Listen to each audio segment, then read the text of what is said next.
Emission na bino tango ya bosolo esika wapi ukuibo bosolo bona bosolo nde boko susula Kongo ya Kimbangu Kongo ya Kimpamvita Kongo ya Vita Kangau Kongo ya Lumumba Wabele ya Balungu Émission ya Yonanga, émission ya Biso Banso, émission ya Yonaye, émission ya Bahilo.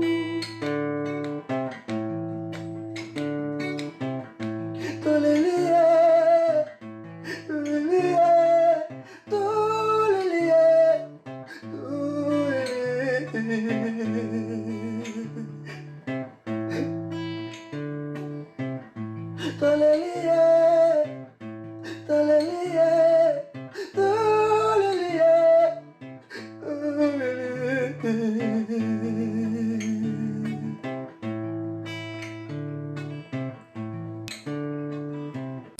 Mbote bandeko balandi na kati ya émission tango ya bosolo ezali ngai ndeko na bino Kabaki Makonzo na bino lisusu sujet ya sika. Et sujet la mission ya lelo ezali sur la Bible. Le quoi to la Bible, topé Biblia, toluki papa na biso, ndeko na biso, yaya na biso oyo azali na boyebi po aiba kotalisa biso na mai oyo tozana mo posa. Papa na biso mba liboso to ya na émission oyo tokotika ye à se présenter. Après sa biso kombo na ye et après sa biso busala na ye ezali nini et bongo to ba na okoba kati na émission na biso. Mbote papa na biso. Mbote de la kombo na ngai Chikeva Singina Tanzania Maniema. Nazali mwana Congo. Ali un chercheur à l'histoire, la religion et puis ali Rosa. C'est ça ce que je se présenter. Matondo bandeko balandi boyoki ndenge papa na biso auti ko se présenter kombo na ye Chikeva. Tutala kaina ba télé, tout le monde a kaina ba internet, tout ka ndenge a défendre kabayindo. Ndenge a lobela kabayindo. Yango lelo to bengisi ye to meka ko solula par rapport ya Bible. Sujet la biso ezali Bible. Bible ezali nini? Et tina nango ezali nini? Ron nini Bible e jouaka kati na communauté na biso bayindo. Na yango to bengi papa na biso ko azana boyebi aiba na ko talisa biso par rapport ya sujet na biso. Papa tu qui venait dans tout à l'heure, si j'ai la mission de les Bible, donc pour développer à mon avis. Mais avant de compter vraiment la carte service et émission, vous me capotez les services. Toujours mon abattu na télé bazou le bâti dans le but quoi baïno. Kasi baton basali bangunza. Babenga ba bangunza. Babenga ba mo batu sou balwaka banvuluzi. Biso le les domaine na bisoté. Nous avons pour différencier. Le quoi bino boza na carte. Botali sabande ko différence ni des alliés entre Vuluzi Nangunza. Et vous pèsez biso ba rôle na bawo. Bandeko ba na ngala chaîne des ouais chez émission comme na otango ya bosolo. Na bandeko bazo na ngala tango bosolo. En fait nguze mo ba Vuluzi te. Moni aujourd'hui bandeko na biso baza na problème ya sémantique à bando. Okay. Une fois un mot est mal défini, le reste est un concept comme difficile pour pouvoir comprendre. Alors, Vuluzi, en d'autres termes, en français, c'est solfège. Ok. Voilà Vuluzi. Donc, ça n'a rien à voir avec Nguza. D'abord, le mot Nguza, il faut au Kabola. Nous avons un Ngou, il y a un Ngou dit à maman. Et puis, nous avons un Nza, qui est le monde, le cosmos, visible et invisible. Okay. Dans toute sa complexité et dans sa petitesse. Alors, tant qu'on dit Nguza, c'est celui qui manipule les énergies, qui fait vibrer, qui fait exister le cosmos, l'univers visible et invisible. Et on va dire Nguza. Nguza te ke mutalamuki na tongo albi na za Nguza te. Un Ngunza doit comprendre les énergies à cosmos. Ngunza bamana kala tant makambo ezalité au monde bango ba benga bango ba PV ya lobo. Ya moneti ba misusu pour na kozwa mikanda ya koexister. Ba pesa même ba mangoma na comme église du Saint-Esprit. Mission prophétique. Oui, quand maman na papa Jean Bedel Bachaka.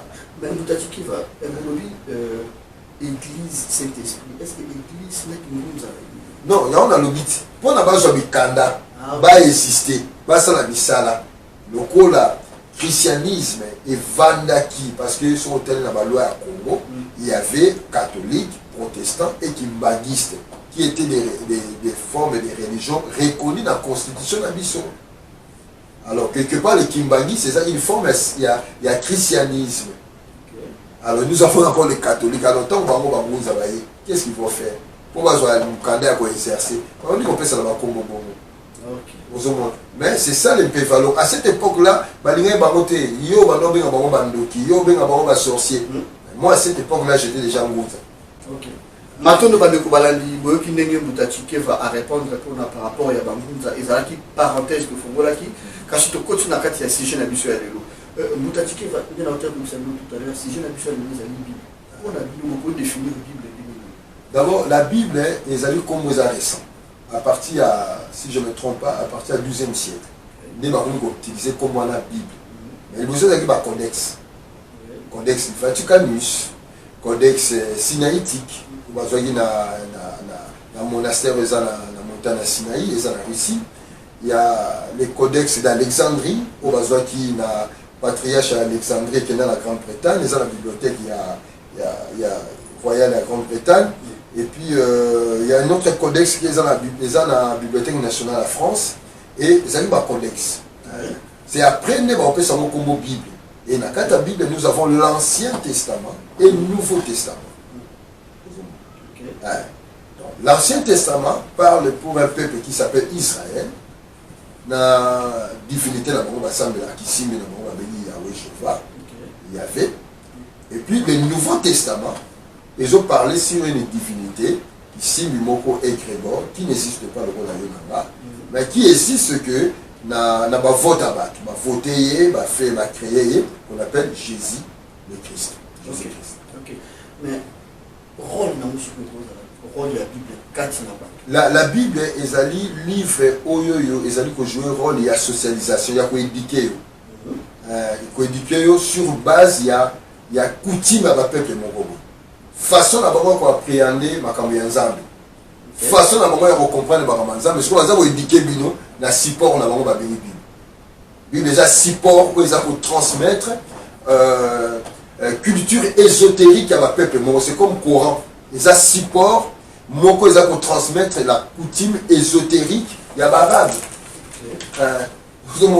Donc quand tu lis le Coran, au là tu as le Coran barabe, il y a un comme Ahmed, Mohamed. Pourquoi regarder comme on a eu Touyuté? Quand on est comme musulman, on est comme Maïmona. Pourquoi il faut comme pourquoi on est comme chrétien, il faut appeler ce nom chrétien? Parce que le nom aussi a un lien avec la culture d'un peuple. Il y a un rôle. Rôle, il y a Bible. Il y a support. Où ils ont permettre clergé à ma religion, dirigeant ma religion, transmettre l'éducation, transmettre un modèle à raisonner, transmettre un modèle à repenser. Par exemple, là on va transmettre Israël, c'est le peuple élu. Israël a makasi, atabo sangani mokimo maboye akobeta bino. Baboye biso ke Nzambe alokaki batu mwindu. Balokaki bango na koko na bango pour moka mona ki bolungu atata na ya mutu mwindu aza modi. Yosko kola na ngo, biso peto kola na ngo. Avant de comprendre makambo to zanga na mutu. Po to bana ko mitu na ngo papa na biso nani na zobo sala kombo na ye. Vers qui ça y maranze mo Nzambe mutu mwinda uta. Oui bino on est ça. Basa tu nous somidele. Papa excommunié l'église catholique. Interdisant convoquer dans le Vatican ma gangeli pour la Nzambe basante nyonso mindele donc bakoyebi so ke ange azaka mundele yango benga ange Gabriel yango bato sozaka mosantu ya Israël nzambe ya Israël. Pourquoi on bata mosantu ya Congo te? Pourquoi on bata mosantu ya Cameroun te? Pourquoi on dit mosantu ya Israël? Israël. Pourquoi on bata ya Congo te? Alors nazo Congo te. On a vu rôle naini, yango nazo expliquer. OK. Après ba voyez biso ba Bible mutumo qui s'appelle Jésus akufa pona sopa makila pona yo. Or c'est faux. Maman na onda sopa makila pona yo tant ozo bota makila maman ne bimaki. Moi je ne suis pas bota na makila na maye bimaka. Il y a Jésus au bibelo wapi. Donc yango est fabriqué. Vous comprenez? Alors tant yo ovanda o mitu na même makambo ngo ba yo dikenga ndani ya lobiango. O mutumo comme Jésus Christ mutalo ba kiango aza fils de Dieu, aza Dieu, il y a kufa pona yo fola na makambo na ye. Du coup maintenant, dans le coach toi la tout ça c'est soumettre. C'est ça le rôle. Mato do bande ko balandi tozo ko ba kati na émission biyano eza ya Mutachike va mituna ezali ya ngai. Mutachike ba est-ce que na ndio mtukuru ba ki rôle ya Bible ezali ba enseignement pour ya ila ki biso pour ya ali biso pour mais sikoyo est-ce que biso ba yini en dehors il y a un message dans la biso ba yini vous avez na part na biso na kati ya message wana tout.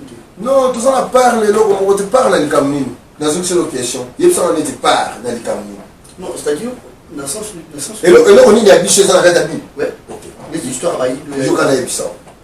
Et là quoi ya biso dans la Bible, ils ont dit spiritualité na biso ba yiba ba plager yango, ba personnifier.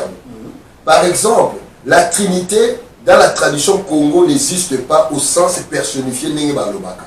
La Trinité est fonctionnelle. Au fonctionnel, le principe, il y a 3. Pensée, parole et résultat. Ok. Mais maintenant, dans la Bible, ils ont personnifié la Trinité. Dieu est Tata, Dieu est la maman, Dieu est le moine. Alors, il y a des choses qui sont dans le colo de ma pata. Il y a ange naïe, il y a 7 anges qui sont naïe. Ba chérubin, benanga bango, ba Mikaël, ba ya kosalisa yo. C'est ça. Et ba bébisi yango. Oh, la concept nazo ce n'est pas ça. La concept na biso, Nzambi aza unique. L'embi, le fait indéfinissable, impénétrable, qui s'est dimensionnalisé en devenant le mba. Et dans le mba, il s'est fragmatisé encore. À faire résistant les nzaya nzambia pungutu lendo fumu kwa nzaya yonso nzaya c'est le monde les nza c'est le monde ya c'est la lumière donc les univers solaires et dans chaque univers solaire il y a des constellations des galaxies et dans les galaxies il y a maintenant des êtres humains des extraterrestres bandeke pigeons Baniaou, Bamboloko. Donc tu vois, l'embi a pris forme, l'effet a pris une forme particulière. Nous utilisons des motos, qui sont devant les motos. Bic aussi des motos, parce que pour tous les bic, il y a des atomes, ça ici et créer bic. Ok. Vous comprenez? Alors maintenant, cette approche-là, celui qui a aussi dit ça, cette approche-là, religion chrétienne, on le veut leur côté. Ce qui fait que yo zakati na nga, nga zakati na yo. Na leki na l'autre côté, yo leki na l'autre, tout ça complémentaire. Il y a un ordre de pank. Ok. Alors la religion chrétienne, il y a un moment à des fois je regrette dans mon mouvement kamite, lorsque nous reprenons encore la même chose, nous sommes dans la pomme à Mindele, tu reprends dans le terme, la biso, tu peux changer comme la biso, oh la Vierge Noire, la biso et maman qui va vite, oh la nini. C'est non, nous reprenons la même chose. Et là, le roi Moutazo, la carte à l'auto. Ce qu'on dit, le roi, tu ne le fais pas. Ce qui sont déjà source, les berceaux de l'humanité, de la civilisation. Allez chercher chez nous. Il faut que il faut que chacun commence à comprendre la langue Congo, Chiluba, Congo, et ainsi de suite. Il comprendra comment les choses se sont. Matondo, mais Mutachike va tomber au lobby, toujours sur le rôle de la Bible. Le lobby qui est enseigné. Tu es enseigné, et colonisé. Et colonisé, dans l'enseignement, dans le modèle, et cultiver la culture. Vous comprenez? Bible est pour cultiver la culture et éduquer. Vous comprenez? Pourquoi? Parce que déjà le terme religion, qui signifie religare, c'est lié à quelque chose. Faire l'ibal la religion. Alors maintenant, pour faire ce libal avec quelque chose, on a une divinité là, il se base sur ce que nous appelons le culte. Or, le mot culte vient du grec cultus, qui signifie cultiver une culture, pratiquer une culture. Maintenant, quand on t'amène l'islam, tu pratiques la culture musulmane arabe. Quand on t'amène le christianisme, tu pratiques la culture romaine. Okay.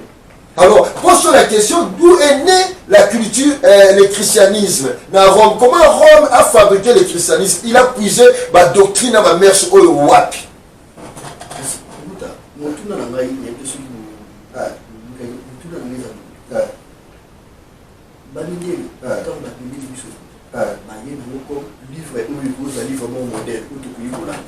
Mais ceux qui arrivent quand même, il y a un livre en place comme surtout là, parce que nous sommes tous là qui n'a livre sous auto prêt pour la date.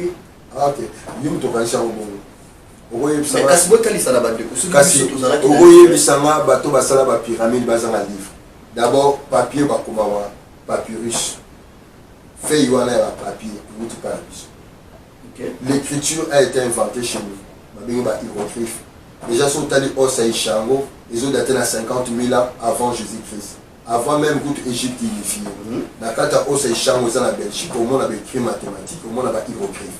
Il y a eu au Congo. En 2010, en 1918, on a découvert la phase de pharaon à Kassai. Ils ont institué l'égyptologie. Ils ont témoigné l'origine de pharaon égyptien au Congo RDC. Alors comment ce peuple, à ce temps-là de l'histoire de l'humanité, qui a décrit déjà l'évolution?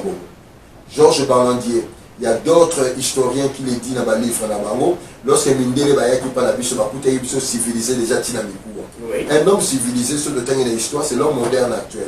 Celui déjà dans le 14e siècle, dans 1400, 1300, il y a visité Bisso, dans le Templier, dans le maçon, dans le sataniste, dans le déjà civilisé dans le voir même Georges Balandier dans le livre Le Royaume Congo. C'est un livre qui se vend à 10 €. C'est ok. Bon, au monde allemand, alors, il y a ça là. A témoigné même à dessin à Picasso, il s'est inspiré de ça dans le Royaume Congo. Tout le monde est civilisé. Tu as un livre, tu as un papier. Tu as un mot et Zalaki. Et le problème c'est quoi? De subir traumatisme par la violence. Un tinu est équivalent à un pharaon. Un pharaon a coûté un esclavagisme. Un pharaon a voulu pratiquer violence. Seulement la bêtise mata, na sali o mabe na sala contre ngai moko. C'est comme on repère un exemple moko. Moi si a bengani mobile na ndako. Akani sa bengani mobile na ndako, il a gagné non. A sali violence contre yé moko. Contre na bana na yé. C'est là parce que nous sommes le un dans les tout. Nous sommes le un dans les tout. Nous sommes tous mutu moko. Mutu moko. Yo zakati na ngai, ndeka zakati na ngai, nzeta zakati na ngai. Mumbalo azakati na ngai, mwanda kongo zakati na ngai. Ngape na zakati na mwanda kongo, na zape kati na mumbalo. Donc le principe de hiérarchisation de mumbalo avant na rakuna aza différent na ngai esati. C'est ça le tout dans le un. Vous comprenez? Donc on va qu'on a biso baki dans un degré élevé de spiritualité à cause de mundele té abana ko la. Mais mundele, le ko la mundele o ba yaki, c'est pas tous les mundele. Ce sont les Mindele qui sont les descendants des extraterrestres. La fusion, on a humain. Les Mindele, on a les Illuminati, les reptiliens. Avec violence, or nous ne pouvons pas répondre dans la violence. Parce que pour nous répondre dans la violence, c'est pas bon. Même dans l'Égypte antique, ils sont prisonniers, captifs de guerre. Comme même on a centre à rééducation. Après l'objet, va pêcher au moussala, va pêcher au moisi, va pêcher au grade, va au bomayoté. Parce que les gens va bomio, les amabé. Il faut comprendre en même reptilien, bazakatina, yo zakatina bango. Nous sommes mutumoko. Vous comprenez? Même une de la famille Nabino, aza une partie na yo. Vous comprenez? Mukola comprendre que yo za une partie na yo za le boko na abotika kindoki. Donc, le changement de l'univers, la stabilité, l'équilibre de l'univers deviendra que lorsque chacun de nous va comprendre le mystère de Sambila. Oui, mais vous avez dit que tous dans le contexte. Donc, on a mis comprenait qu'on avait la Bible, on avait les papiers, on avait l'écriture, on avait tout ça avec nous. Nous sommes descendus comme ça par une violence atroce. Ok, mais qu'est-ce qui a fait que tout ça qui n'a pas un livre en référence, mais par contre, on va y c'est vrai qu'il y a une violence. Mais à l'époque, on va y ma casse. Mais comment ça se fait que c'est ça qui fait Batumba histoire na bango, Batumba culture na bango, ils allaient remplacer la Bible, puisque tout le monde la Bible. Ils allaient remplacer l'enseignement où ils ont la Bible. Ni les cas qui vont. Ok. Au monde, nous on a une seule au monde de Konanga. Et ça simple. Ils n'ont pas changé notre modèle de vie dans le Colombo. Il s'allait un siècle, une année, pour arriver à l'objectif. Ce n'était pas le même jour. On a sauvé ma bunda. Quand on a vu ma vie, il y a eu des combats qui se sont passés. Moi, minorité, je comprenais qu'ils ont bâti. Et le roi, qui est l'Intildu, qui est le gardien de la société sur le plan spirituel, a été converti au christianisme Mutasuka. Donc, on va convertir Mutasuka au christianisme, monsieur Baby. Au moins, là, on peut ce exemple. Oui, toute société est bâtie sur le principe de Sambila, que nous appelons l'Ibala. Le roi Congo, est-ce que vous oui. Déjà, tant que Mundele a déjà cassé le principe pour aller à l'Ibala, ça crée quoi? Les déséquilibres. Vous comprenez? Les déséquilibres. Donc, principe Otolobaka, peut-être que maman va comprendre. Tant que le Mbanda, Mbanda est la rivalité en français, dans le sens où vous avez ennemi. Mbanda est la mouton à Zalo. Il y a un monde que ça posait aucun problème. Aucun problème là-bas, maman. Pour maman, moi, c'est une petite soeur.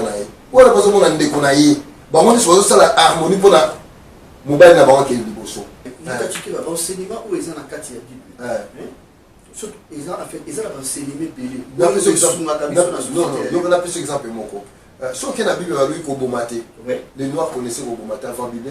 Mais ça peut m'habiter sur la Bible. Non, ils ont m'habité. Parce qu'il y a un habité. Si changer au cas où et l'eau qu'on a eu, il y a un contre eux.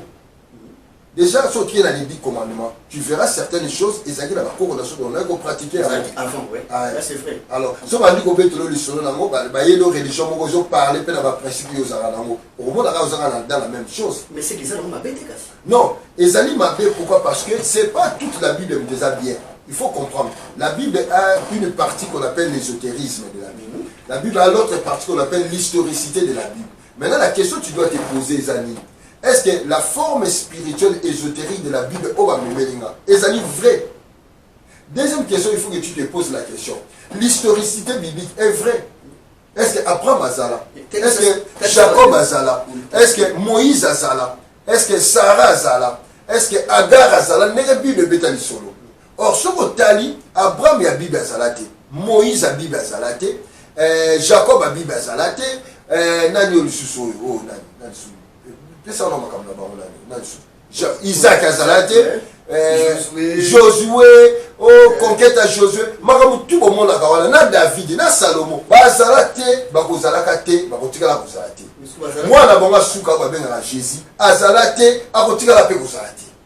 Déjà, et l'eau qu'on a sur le longo, on a tout. Et ben, déjà, on peut savoir, premier point de différence là. Mais maintenant, on a un aspect ésotérique. On va dire qu'on t'a la manière dont on présente le créateur. Est-ce que les amis ne comprennent pas comprendre qui est on va dire Yahweh, est-ce que c'est un Zambi? On va dire Dieu, est-ce que c'est un Zambi? Du coup, on voit que l'approche ésotérique n'est pas conforme. Bien que ça ait un principe, il y a une loi. Et ça, c'est la némonaïo, mais ils ont la déviance. D'ailleurs, nous, on parlait de 42 lois. Mais on va 10.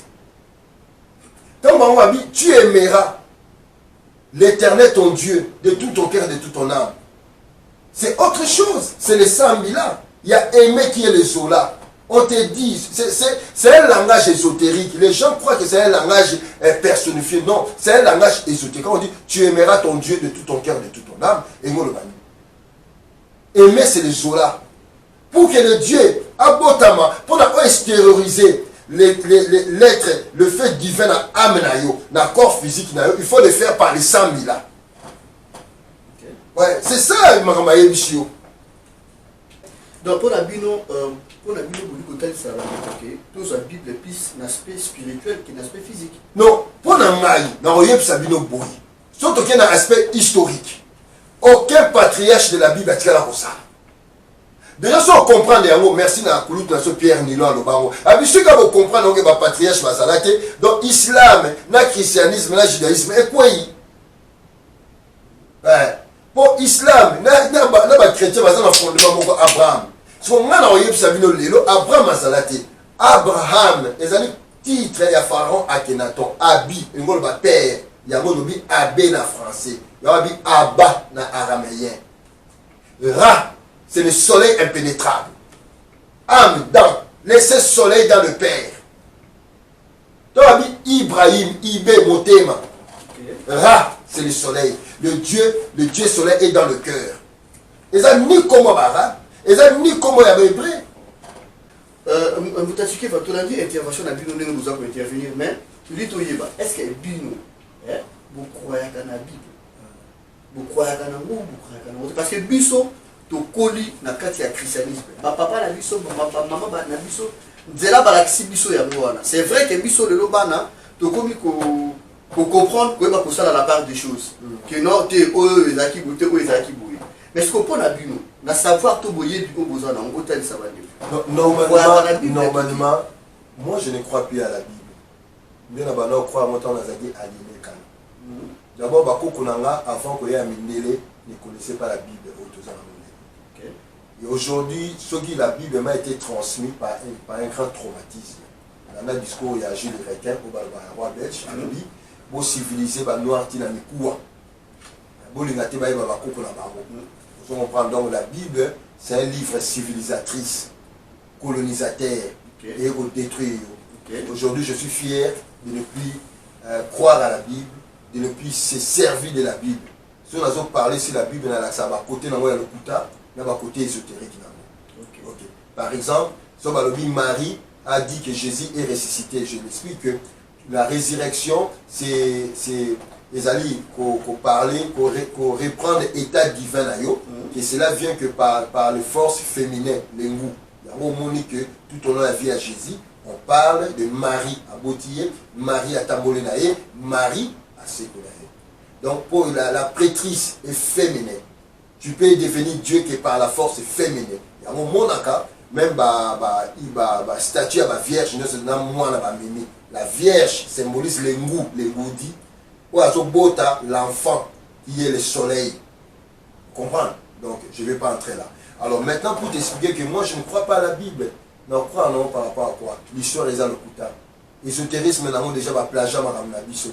Mais si on a parlé dans mon azur, regarde comme oui, si on fait aujourd'hui un grand procès contre le christianisme, ça a dommage d'intérêt à Rosaranate, à vol énorme à ça là. Aux yeux de bateau, au plagiat pour détruire. Mais vous avez dit que bateau nous sont autant dans la Bible existe. Donc on a eu un livre, et nous solo nous sommes dans la Bible.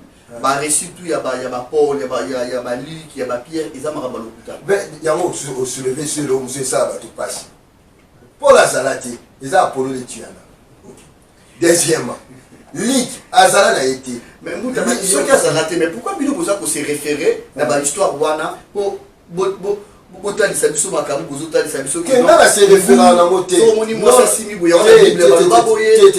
Non, vous comprenez pas. Je t'explique l'ésotérisme de la Bible qui a été plagié. L'habitat de l'Oko, il y a et le comment ça frère? Il y a modifié. Quelque chose qui a été plagié et ça sous originalité. Il faut qu'on le comprenne très bien. Si on a plagié l'Oko, on a une originalité. Et perd de vrai sens. Vrai sens. On a besoin de l'Oko, il y a la vrai sens, mais on le coûta. Alors maintenant, revenons. Quand on parle des 12 disciples à Jésus, ce sont les 12 signes zodiaques. Jésus lui-même le soleil central. Qui élimine tous les 10 signes zodiaques. Vous avez tout la Jésus. Tout ça sur Bible. Il y a un déjà Jésus. Tout ça sur Bible. Mais c'est historique qui a Bible. Parce qu'on a dit tout à l'heure, on a dit, on a soulevé que Lik a Zalati. On a dit, bon, parce que Bible, on a dit que ma solo, c'est ça. Non, dans le Nouveau Testament, Lik a Zalati. Matthieu a Zalati. Et ça le kuta. On a Jean, Azalati. C'est bon, 4 évangiles là. Oh. Les 4 évangiles, hein. Et il y a l'évangile gnostique. Il y a l'évangile où il y a un mouvement proto-chrétien où il existe avant Banakala. Bah, Essénien, ébioniste. Bah, mouvement chrétien, ça y est belé, hein. C'était beaucoup pour la salle la liste, la route, la robe, la de la bino. Et d'ailleurs, l'évangile, il y a le bosso, pour moi, c'est l'évangile de Marc qui a été écrit dans l'an 70. Admettons que Jésus a existé. Comment nous avons rencontré Béphénémé Salama 30 ans passés, a rencontré 40 ans passés. Pour Jésus, à Koufan dans l'an 33, par exemple. Admettons qu'à Koufan dans l'an 33. Est-ce qu'on est dans l'an 70? Est-ce que Béphénémé, mission au Yosalaka? Au salaire un mois passé. Au gros expliquant, on est Boyaki, on explique la totalité, on perd de ma repère. Alors, ils ont le kuta. Oui, mais Mouta, ils ont le kuta, oui. Mais surtout, tout là, l'histoire, ou bien tout là, ma chercheur, par le bilan, il y a la Bible. En fait, la Bible, pour eux, forme. Il y a 4 évangiles, il y a le Nouveau Testament. Il y a une forme, je crois, dans 326, la conférence de. Non, non, la concile de Nicée. Non, la concile de Nicée, c'est le canon de la Bible. Voilà. Ok. Le canon est le Bible comme voilà. Alors, voilà le Nouveau Testament. Oui. Parce que c'est Rome qui a fait le Nouveau Testament. Alors, après quoi Moutaï, la première version de la Vulgate. Vulgate est la Vulgaire donnée à tout le monde. Il s'appelle Saint Jérôme. Et d'ailleurs, dans la salle, il y a un pape Damas. Que tu as remarqué, le kuta est contradictoire. La Bible a connu des réformes, qui en 1482, l'imprimerie à Gutenberg. C'est la première impression à la Bible. Vous comprenez? La première impression à la Bible. Tu as la version de la Bible. Tu as la Bible à King James. Oui. Vous comprenez? Ma première, il y a un moment, ce qui est la Bible à King James, au moment où on a fin du monde, on n'utilise pas fin du monde, on a aéron. Aéron, on a fin du cycle, fin de période. Normalement, fin du monde, et aussi il y a déjà Awawa, dans l'ère du poisson. Si on va chrétien, c'est la Jésus, on a la fin du monde. Déjà, les gars, ils ont déjà fin du monde. Si tu m'as dit cycle, tout le monde est cycle. Parce qu'on a l'ère du verso. L'ère du verso. Donc, fin du monde, et les gars, ils ont déjà. Parce qu'on n'a pas mauvaise tradition à fin du monde et à la fin du cycle. Oui, mais vous avez tout dans ce monde. Tant que vous dites en fait, tant que vous avez constitué la Bible, parce que vous avez agressé, vous avez s'agissé, vous avez la Bible. Vous avez une tension. Il y a pour dominer ma faible au Bazalaki, dans Rome, tout va être pour viser le monde. Ok, dans plus parole de Moutoumora Loba, la personne comme on a dit, la religion a commencé à exister lorsque le premier escroc à Mokili a coûté le premier ignorant à Mokili. La religion seulement pour les ignorants. Escroc à monde. Dans ma famille, la Rome. La considération. C'est d'abord Bible pour dominer l'Europe. Pas dominer l'Europe. D'abord l'Afrique. Non, Europe. Parce que tant qu'est-ce qu'on a découvert, il y a la terre, millions de personnes pour dominer. À la base, ils acquis pour la biso. Et d'abord pas là-bas. Et ça, pour la bango, mais il y a un moment à Mindele, sur matin métro, jamais au moment à Mindele la Bible à table. À ce moment où nous avons la Bible, c'est quoi, putain, la Zobo. Pour bango, tellement ma cause, ça m'a dit, mais découvrir en haut. Il y a autant où la révolution française de Salamaki, même en France, les Français, comment ils débaptisé Balabala. Mais oui. Charo Balabala, comme on a Saint-Paul. Balomolo de Rwanda. Comprenez que religieuse et banaki qui jouer rôle moko. Mais c'est ça, la religion, c'est la puissance douce qui sert à gouverner. Tu ne peux pas gouverner les gens na force au bétarabango. Moutaza lié mingi na sacré, aza lié mingi na makamabo ya nzambi. Alors il faut qu'on pèse à nzambi moko boye. Oh ya obana ko croire, alors ya obana ko manipuler. On a expliqué tout à l'heure. Attends ma Bible, errer les pauvres en esprit. Ba ko kota na lola. Il est difficile à être riche. À côté na lola, chameau ou en côté facilement. Tant que vous avez l'article richesse. Tant que il y a l'ifelo, il y a le paradis. Ah, son coup dessus dans le paradis, vous m'avez bien sali.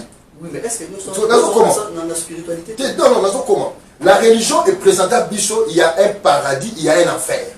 Batamasumu, Bakosika, na l'ifelo. La religion est présentée à Bichot, Batamasumu, Bakosika, na l'ifelo. Alors, si vous avez il est difficile à un riche à côté na lola mais pauvres ma errer les pauvres en esprit ma pauvre ma côté na bango car le royaume des cieux leur appartient merci aussi ici si on a na yo comme je crois à la Bible on préfère la richesse mais on a ça la pauvre pour la côté na ouais vous avez parce que le sens littéraire il y a un de transmettre yo mais l'aspect ésotérique va bomber yo vous avez donc bazo lobela ok ce que fini moninga obambi moninga eloko oseli elisumu okeli felo ata ba biso hôtel ma pour revendiquer ba droit na yo et pas un président azali dictateur azama au salate parce que Jésus a interdit donc eli felo donc la religion a créé un outil de peur ba tenir sur ba banga eloko mo ba bi l'enfer ba créer problème à péché que yo sala la lisumu soko fingo sali suso sali bodiko ke li felo muto ko banga na ye bala tso abi keza moto moko ba nozika chaque jour moto alesi la raté posa mai tali ya batundo ko na wabi nyoka so so na kati OK lui azo lia yo pozo kufate moto ko nezo tumba yo so bazo bulelo suko ba sali pe Hollywood bala so filmer wana qu'est-ce qu'il va te faire au banga mais Mbutasuki va sikoyo na nyoso muzulu ba pour la Bible aussi, pour la Bible,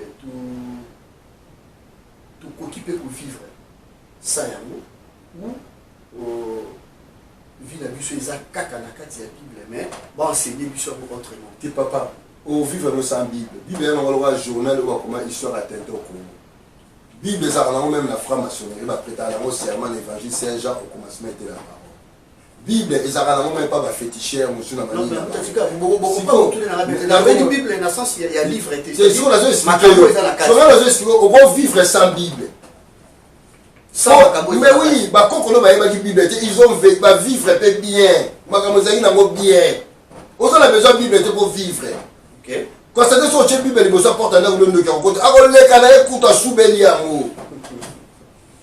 Et ça, on livre va tenter au Congo. Et ça, on montre au dramatisant. So quand tu vas faire une malédiction, vine bébé, on va soumettre la même à papier là. La Bible va traiter la canne. Donc, bon long là et l'autre on a Bible bon là on se dit non, bon long là on a. Ce qui est important dans la vie d'ailleurs, c'est apprendre la simplicité, apprendre le respect de l'autre, comprendre que l'autre est comme toi. Comprendre que nous étions ça le rôle yo. Grâce à nous étions en respiraka. Yem ta bongisa asum pepe na yo. Tika okata nous étions pamba. Yamo le meilleur Bible pour la yo. Yamo c'est le meilleur livre sacré pour la yo. Bolam. Livre là ça le loté. Mutu muta koma yango. Ba criminel ba koma na ba buna ba. Ba vani ba koma yango. Ba Clément d'Alexandre il doit comment livre correct c'est ça polité hébreu ils appellent polité ils ont père fondateur de l'église on doit comment be pitre voilà dans ça qui ba combo ya Paul ba latition pour comme ça crédible ba rentre en crédible mais déjà Paul Azalati c'était Apollo de Tyana vous avez bon on doit comment il y a des écrits apocryphes ils ont raté évangile à Thomas. Il y a Pierre, il y a Marie de Magdala, il y a Marie de Madeleine, tous ces alliés, c'est pas eux, Marie-Madeleine a salaté, Marie-Madeleine a salé, oh Jésus a salé, Marie Madeleine, c'est faux. Jésus a la Moussa Nazareth, est-ce que dans un exemple, mon quoi, les alliés d'enseignement ésotérique, combien on sous forme d'image, ce que tu dois retenir, c'est ça. Ce ne sont pas des histoires vraies. Ce n'est pas histoire au grand âge. C'est une histoire ésotérique, théologique. Jésus a la Moussa Lazare, histoire à Lazare et Moussa la mythe égyptien. Alors Moussa Lazare, alors Moussa Lazare n'est pas moi à Zalati. Mais il faut que Moussa la Moussa Moussa 50 ans. Au moins, RTN, c'est ce qu'il y a. Il y a un cimetière.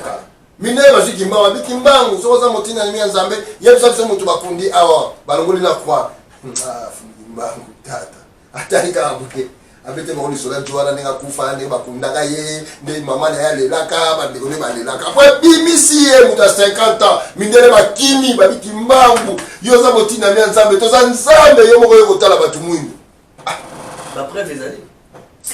Makamou ya Fumu Kimbangu, témoins vivants bazali. Les gens qui ont vécu ça sont là. Ba témoignaka. Bota la mo ba papa ekutu bazo témoigner. Fumu Kimbangu esi papa ekutu ngam na tinda kyo ke ngobunda na batu kuno beta bango po ba kango oya to kutala. Na la cause na pouvoir na destin vie na yo a programmer makamou yo ça. Kimbangu ce n'est pas un homme ordinaire. Kimbangu n'est pas comme toi et moi. On doit quitter cette approche là. Il y a Kimbangu, papa mona libandi, ala takali puta, pour comprendre les terres. Kimbangu c'est qui? C'est l'ennemi dans la dimensionnalisation petite, l'ennemi dans la simplicité, même la création, c'est l'ennemi dans la simplicité. Toi tu es une partie à Kimbangu, tu peux faire exister le Kimbangu en toi. Matondo bande kobalani. Non, parlez de ma papa Mbouba Philippe. Ou à transmettre ceux qui ngunza. Black quitté papa a koufa a c'est quoi? Est-ce que vous voyez bien? Vous voyez la somme à Jésus, et ça on a astrologie un peu. Yo le prophète m'a dit point c'est quoi la poto. Bazan est loko wana té. Mais ce qui est pas la somme à papa Mbouba Philippe a c'est quoi? Mais vous t'as dit que makamobino bolo papa Mbouba c'est quoi? Oui. Mais kasi place ni to ko kende kotanga to comprendre si réellement c'est quoi ya solo. Mais dans un livre yoka l'histoire papa Mbouba na fanda na banguza mikolo qui ont vécu avec papa Kimbangu juste na fandi na bango. Tant on a bani kingunza mwana mukie ba o ba yebinga ba mikolo na nga ba monanga na quartier na na kolane na botama pe faire témoigner. Naza ba maman musu na poto awa na osala kingunza naza mwana mukie nazo former ba tata naza na mutu na forma papa Chibangu église neza na nina na oyo na kauka na kopesa mno numéro bo bengi awesa mno makamba lobeza ya solo tata na nga molimo ya ngam na former aza nguza munene na Kinshasa. Moi autant ça la bande par rapport à Makaboni on surtout il y a Bible sur la Bible. OK. C'est États-Unis nous koyi ça. Et là on dit la rôle ba la bande ko na ngai. La Bible est un livre na bisoté. To tika makambu yako se référer dans la Bible, c'est comme si livre histoire na biso au monité bon et Ésaïe 18, au Sophonie 3, au Ezalaka boué. To tika. La Bible n'est pas notre livre. La Bible c'est un grand plagiat. L'historicité biblique est fausse. Il n'y a pas eu qui s'appelait quelqu'un qui s'appelait Abraham. Il n'a pas eu aussi un peuple qui était en esclavagisme qui s'appelait Israël. Oh, bah, noir, bah, pendant 400 ans, c'est faux. Le mot esclave est dans le dictionnaire Nabisoté. Pourquoi ça va polygamie dans la langue Nabisoté? Polygamie. Pour la phrase, hein, Mobile et Abbas Ebele. Mais or, tu n'as pas traduit ça. Parce qu'ils ont raté. Dans beaucoup qu'on a vu sur mobile à voir sur la base, il y a posé par les problèmes. Donc, comme esclave et outina slave, un tribu romain avant. Et puis, quand on a vu ça, ne pratiquez pas l'esclavagisme parce que dans un matriarcat, le pouvoir et la société repose dans la maman. Moi, la maman, a retiré jamais l'esclavagisme. Non. Moumbu to baoumbu ego le esclavité. Ego le esclavité ne konanga. Il faut pas tout ça avoir confusion ego le esclavité. Et ça le coup là des fois quand quelqu'un dit mpeve. Mpeve ego le esclavité. Non, Ngouya c'est le mususu. Ngouya vient de Ngou. Ngouya la puissance. Tout l'un de ego ba mayele savoir. Ngolo force. Mpeve ego le esclavité. Mpeve ya longo ba molimo mo sainteté. Le mot saint vient à la tête censuré, consacré, sacré, destiné à quelque chose. Vous comprenez? Alors,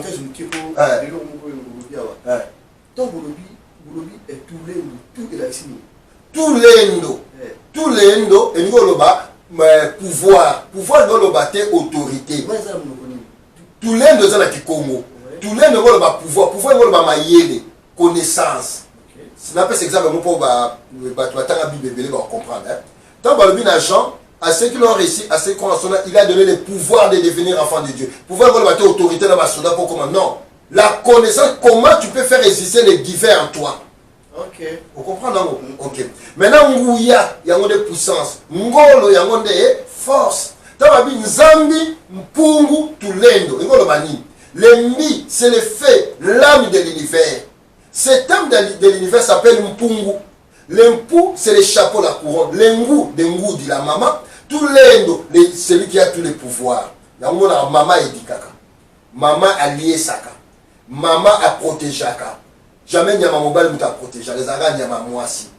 Vous comprenez ma connaissance de maman Zanango. Maman a ma connaissance. Belé. Maman a force. Il y a mon golo. C'est bon ceux qui parlent de Nzambi. Parce que surtout qu'il n'y a pas, il y a parenthèse de Fongoli. Surtout qu'il n'y a pas de l'économie sur le Congo. Nzambi. Batmusu Balobaka. Nzambi. Ils ont recours à Mokili. Et Mbi, ils ont recours à Mabé. Et Balobi qui est bakou qu'on a vu sur la cara. Tellement pas si élevé. Tellement souffrance élevé. Babele daki. Pour pour biso te bi commenter balobaki pour mutulendo yaka kusali sabiso pour mokili oyo ebebi ndaba soki pour mutulendo nsa soki ndenge ni na mwana pour nzayambi pour mokili kobi mabe. OK, donc nzambi ezalakisi elakisi nini pour la Bible en fait yoka nza ingoloba le monde visible et invisible. Quand bi nzaya ingoloba toujours le monde. OK, quand bi mbi c'est le fait. L'effet primordial, non, qui multiplicateur, qui pénètre le tout. Le mbi, c'est le fait. Mouni moto, au lamba, on a un peu aussi ça. Oui, bien. Alors, ce que soit ici, qui sont moto comme ma vie. Alors, tu comprends pourquoi pour tout est fait. La sexualité, c'est un fait. Non, mais toujours. Tu n'as pas cet exemple. Non. Les gens ont mal compris les choses. Ils n'ont pas compris les choses. Il y a aussi comprendre l'aspect ésotérique de la langue. On comprend. Le Kikongo, c'est une langue ésotérique. Chiluba, c'est une langue ésotérique. Kimbunza, c'est une langue ésotérique. La langue, c'est le fait. Il faut comprendre. Ce sont des vibrations, des fréquences, des lumières. Il faut comprendre des consonnes, des voyelles. C'est le fait impénétrable que tu ne peux pas définir, tu ne peux pas comprendre. Tu ne peux pas les nommer. Et maintenant, j'arrive, Mouta. Dans le exemple, Moko. Au compte, dans toutes nos questions. Na maman caméraman a filmé biso. Fumukimba wa pas moulay. Boye bisa. Est-ce que la sexualité c'est un péché? Bon, ça m'a dit avant mariage. Après mariage, vous avez une norme, selon la. Après mariage. Il y a une conception chrétienne. La sexualité est un mariage. La sexualité, c'est la fusion des deux choses. Il y a un libala, il y a un pas sur Bilongo, na Kikongo. Merci na papa Maoué a commis à vraiment bien Dieu ma mère. La sexualité, c'est allumer le feu. Pour nous, ça fait, il y a ça fait, pour produire un seul feu. Le retour dans l'unité. Hein? Alors, on ne fait pas la sexualité dans le cadre de plaisir. On a mis la stimulant, on a mis la Viagra, on a la performance. Non, tu te détruis. Moto, bah, ça pour observer, il y a un divorce. Il y a un problème. Tant que tu as tension, tu as AVC, jalousie. Ah, la cagné, moi, ça remonte dans une belle tchéye. Parce que vous jouez avec le feu. La sexualité, c'est le fait. Oui, l'ambaka. Oui, l'ambaka est loco. Bah, ça remonte dans la région pour la lamba.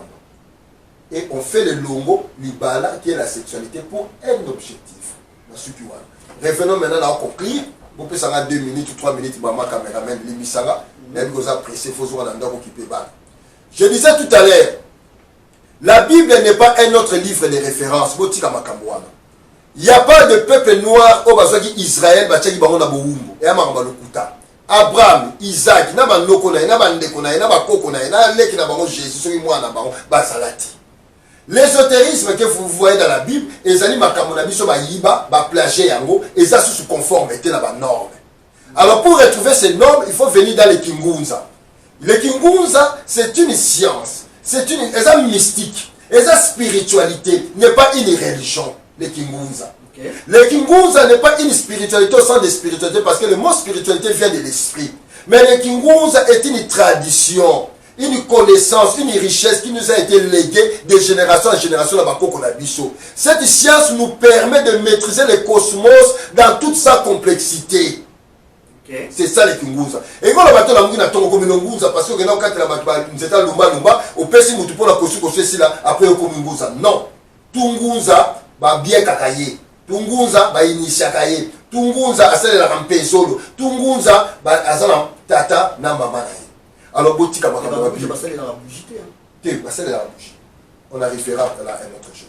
Donc botika makambo oyoyo ya ba Bible ya makambo pam.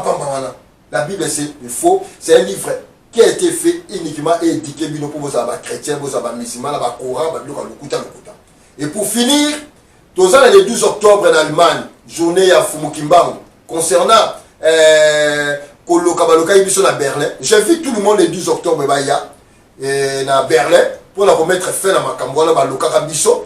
Pour tout petit peu ma camarade Coran na Bible on muta surtout na ngaba question awawa pour batu to zonga na kati ya Kimbangu pour Kimbangu ye wana zali Nzambi. Kimbangu est la manifestation de Nzambi et tout le monde peut devenir Kimbangu parce que nous avons une partie de Kimbangu en nous. Na sukiwa matondo bandeko balandi to komi na suka émission boyoki ndenge Mutachikeva asololi Mutachikeva sana makambo ebele ya koloba mais foti ya ngonga epesi biso vraiment tango te et botika na malamu tukukuta na bongo na émission oyo ezali koya matondo.